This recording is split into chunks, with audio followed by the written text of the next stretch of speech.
नमस्कार दोस्तों, एक बार फिर से आप सभी का स्वागत है DS4 न्यूज में। दोस्तों, सोमवार की देर रात देश के उपराष्ट्रपति जगदीप धनखड़ साहब ने अपने पद से इस्तीफा दे दिया और जैसे ही इस्तीफा दिया तब से लेकर अब तक एक सवाल बार बार पूछा जा रहा है कि ऐसी क्या मजबूरी आ पड़ी, अचानक एकाएक ऐसी क्या मजबूरी आ पड़ी कि जगदीप धनखड़ साहब को इस्तीफा देना पड़ गया। जगदीप धनखड़ साहब से यह इस्तीफा दिलवाया गया है या उन्होंने खुद दिया है?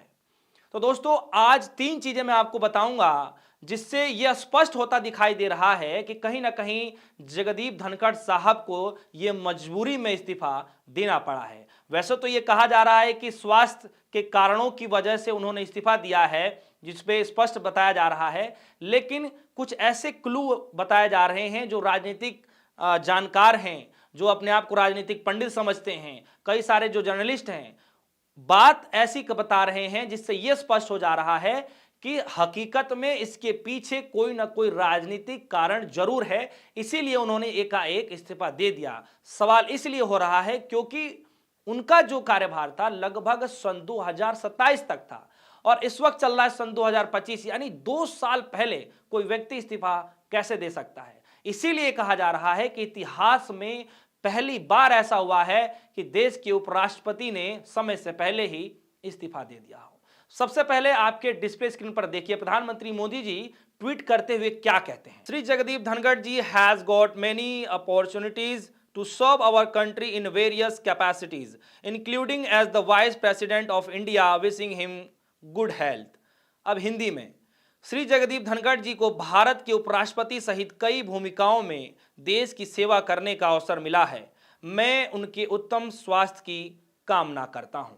जी हां दोस्तों, जब से प्रधानमंत्री मोदी जी ने यह ट्वीट किया है, लगातार लोग इसी बात पर सवाल पूछ रहे हैं कि प्रधानमंत्री मोदी जी ने यह जो ट्वीट किया है, क्या उनके प्रति अपनी संवेदनाएं व्यक्त कर रहे हैं, क्या अपने अंदर की जो दुख हो रखे हैं उस तरीके से ट्वीट कर रहे हैं, या खुशी मन से वो ट्वीट कर रहे हैं, मतलब समझ नहीं आ रहा है। नहीं इस ट्वीट में जाट का कहीं जिक्र है, नहीं इस ट्वीट में किसान नेता के तौर पर जिक्र है, नहीं कोई ऐसा उसमें जिक्र किया गया है जिससे लगे कि हाँ, हकीकत में प्रधानमंत्री मोदी जी को बड़ा दुख हो रहा है कि उन्होंने समय से पहले ही इस्तीफा दे दिया। दूसरा सबसे बड़ा मैं आपको बता दूं कि वजह यह बताई जा रही है कि जिस आदमी का इस्तीफा होना हो पहले पता ही चल जाता है। अब मान के चलिए कि आप जॉब कर रहे हो और आपको पता चल जाए कि 1 साल के बाद आपका रिटायरमेंट होना है, तो आप सारे काम पहले निपटा लेंगे, उस पद पर रहते हुए आप उस काम को नहीं करेंगे। सवाल इसलिए मैं कह रहा हूं और मैं इसलिए इस बात को दोहरा रहा हूं क्योंकि जगदीप धनखड़ साहब के साथ भी कुछ ऐसा ही हुआ है। हुआ क्या है दोस्तों, आपके डिस्प्ले स्क्रीन पर जगदीप धनखड़ साहब को 23 तारीख को जयपुर जाना था। जी हां, 23 तारीख को जयपुर जाना था और उससे ठीक 2 दिन पहले ही उन्होंने इस्तीफा दे दिया। अब बताइए, 23 तारीख को उनको एक प्रोग्राम में जयपुर जाना था और वो प्रोग्राम है रियल एस्टेट डेवलपर्स के नाम से एक कार्यक्रम रखा गया था जिसमें जगदीप धनखड़ साहब को बुलाया गया था और उससे ठीक 2 दिन पहले ही उन्होंने इस्तीफा दे दिया। अब वो प्रोग्राम रद्द हो गया है। तो दोस्तों, आपको क्या लगता है कि जिस व्यक्ति को प्रोग्राम में नहीं जाना होता उस पद पर बैठ करके, तो फिर ऐसे प्रोग्रामों को जाने के लिए अप्रूव्ड क्यों ही करते? और सबसे बड़ा सवाल दोस्तों ये उठ रहा है, हवाला ये दिया जा रहा है कि उनकी स्वास्थ्य से चीजें जो है प्रॉब्लम हो रही हैं, इसलिए वो इस्तीफा दे रहे हैं। दोस्तों, सबसे बड़ा सवाल तो यहीं से उठ जाता है कि देश में उपराष्ट्रपति के पद पर हैं और इतनी बड़ी पद पर बैठकर क्या आपको लगता है दोस्तों कि क्या उनको स्पेशल ट्रीटमेंट नहीं मिलती? देश की, दुनिया की सबसे ज्यादा स्पेशल ट्रीटमेंट उनको मिल सकती है, लेकिन इसके बावजूद भी क्या वो रिटायरमेंट हो गए, इस्तीफा दे दिया उन्होंने, तो क्या लगता है कि इस्तीफा देने के बाद उनकी उतनी अच्छी देखरेख हो पाएगी जितनी कि वो देश के उपराष्ट्रपति के पद पर थे उस वक्त हो पाती?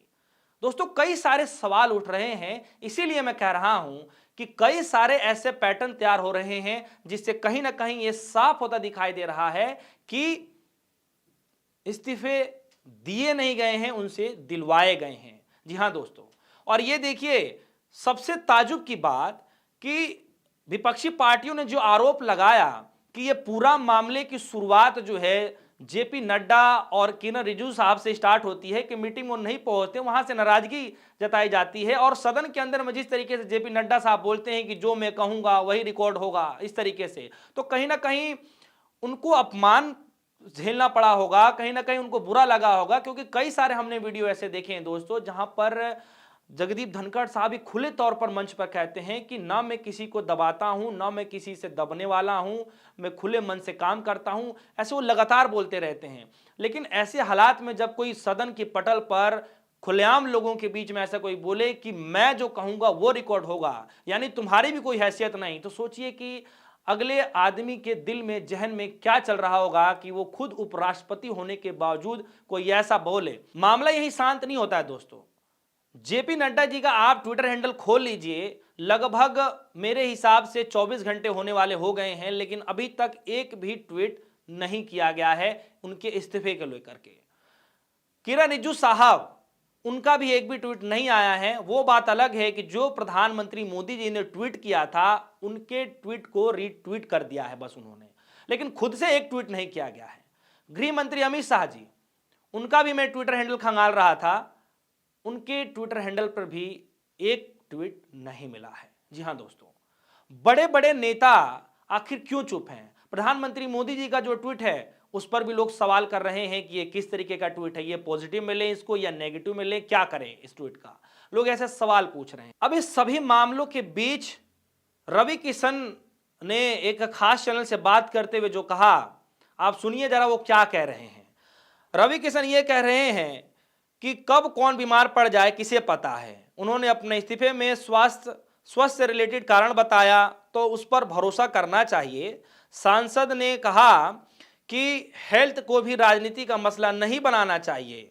विपक्ष किसी की भी सेहत का मजाक बना रहा है और उस पर राजनीति कर रहा है। आप देख सकते हैं कि स्वस्थ लोग भी अचानक गिर पड़ते हैं और उनकी मौत हो जाती है। जी हाँ दोस्तों, ये रवि किशन जी का बयान है। रवि किशन साफ तौर पे ये कह रहे हैं कि विपक्ष इस पर राजनीति कर रहा है। अब आप बताइए दोस्तों कि क्या सच में इसमें राजनीति हो रही है? क्या बीजेपी की तरफ से इस पर राजनीति नहीं हो रही है?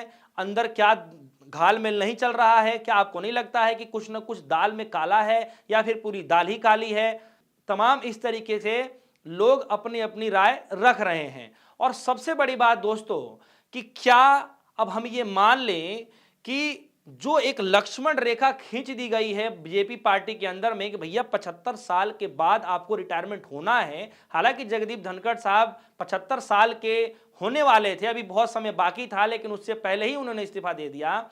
जो लक्ष्मण रेखा खींच दी गई है, तो क्या लगता है दोस्तों कि लक्ष्मण रेखा खींचने, वहां तक पहुंचने से पहले ही जगदीप धनखड़ साहब ने इस्तीफा दे दिया।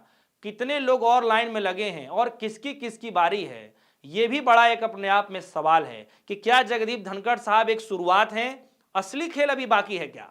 अगर 75 साल की अगर हम बात करें तो, जगदीप धनखड़ साहब की अगर हम बात करें तो क्या लगता है दोस्तों अगला नंबर किसका होगा बीजेपी की पार्टी के अंदर में?